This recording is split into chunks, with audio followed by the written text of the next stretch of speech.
एक बार की बात है, एक छोटे से गांव में रवि नाम का एक युवा किसान रहता था। अपनी अथक मेहनत के बावजूद रवि की कमाई बहुत कम थी और वह अपना गुजारा करने के लिए संघर्ष करता था। वह खेतों में लंबे समय तक मेहनत करता था और घर लौटने के लिए बस इतना ही कमा पाता था जिससे वह मुश्किल से अपना पेट भर पाता था। एक दिन पूरी तरह से पराजित महसूस करते हुए रवि ने अपने मन को शांत करने के लिए पास के जंगल में टहलने का फैसला किया। जैसे ही वह जंगल में अंदर गया, उसे एक बड़े बरगद के पेड़ के नीचे बैठे एक शांत तेजस्वी संत मिले। संत के शांत व्यवहार से प्रभावित होकर रवि उनके पास गया और अपने दिल की बात बताई। अपने औसत से नीचे के जीवन और अंतहीन संघर्षों के बारे में बताया। संत ने धैर्यपूर्वक सुना और फिर मुस्कुराया। रवि, मैं तुम्हारी कठिनाई और ईमानदारी देख सकता हूं। मेरे पास कुछ ऐसा है जो तुम्हारी मदद कर सकता है। इसके साथ ही संत ने रवि को एक सुनहरा बत्तख दिया। यह कोई साधारण बत्तख नहीं है।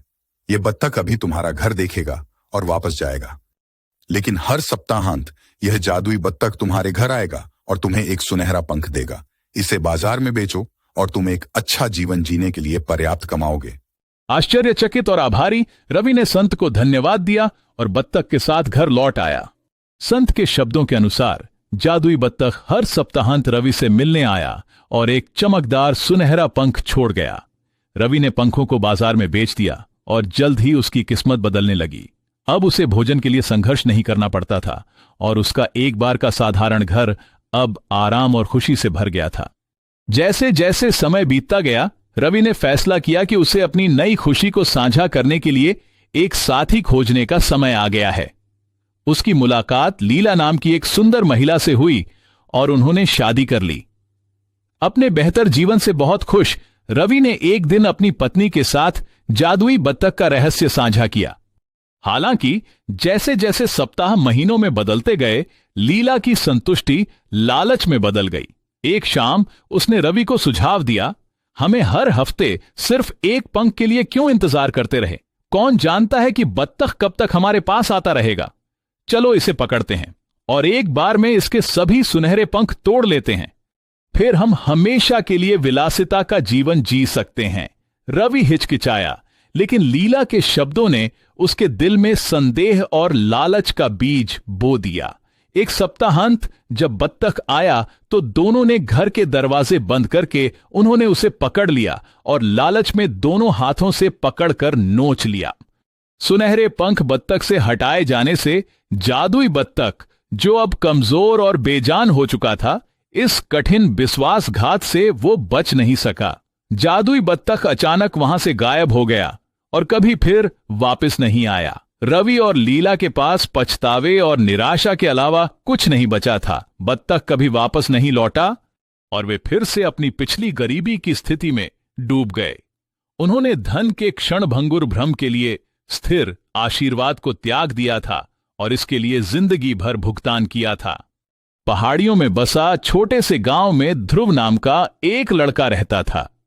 वह अपनी बुद्धिमत्ता और चतुराई के लिए जाने जाते थे, लेकिन उन्हें हर मौके पर अपनी चतुराई का बखान करने की भी आदत थी। एक दिन जब वह गांव में टहल रहा था, उसने कुछ लोगों को पास के जंगल में छिपे एक रहस्यमय खजाने के बारे में बात करते हुए सुना।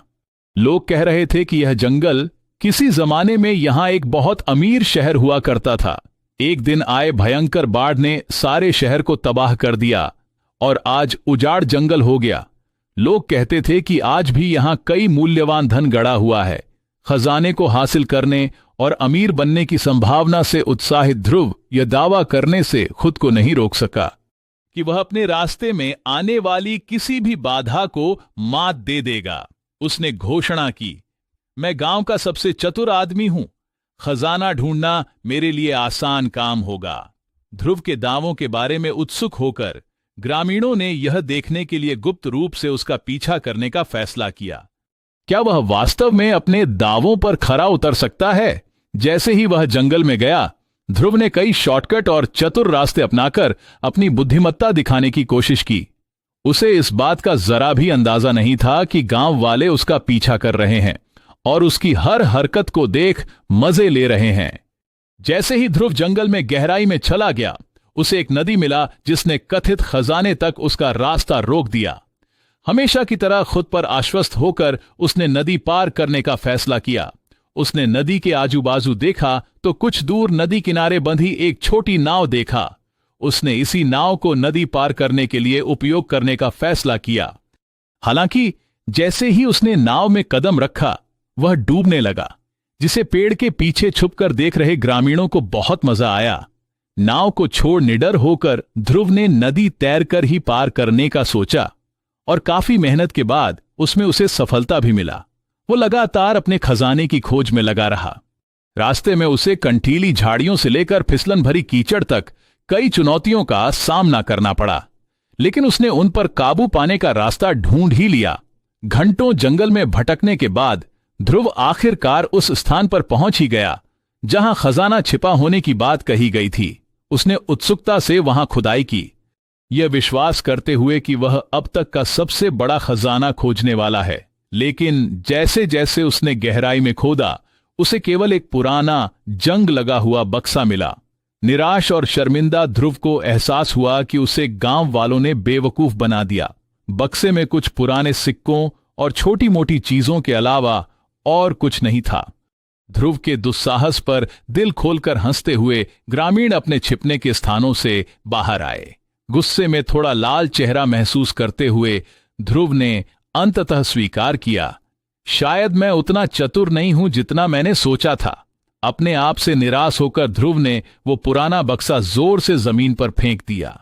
सारा पुराना सामान जमीन पर इधर उधर बिखर गया। ग्रामीण में से एक जौहरी भी था जो सोने चांदी का काम करता था। उसने जमीन पर बिखरे सामान में से एक कांच का टुकड़ा उठाया और बहुत बारीकी से देखा। बस्ताब में वो कांच का टुकड़ा एक बहुमूल्य हीरा था जिसकी कीमत करोड़ों में था। उसने ध्रुव को बताया, ये एक मूल्यवान हीरा है जो अगर बेचोगे तो उसके 7 पुश्ते आराम से बैठकर खा सकता है। सब हैरान था। ग्रामीण अपनी हरकतों से लज्जित था।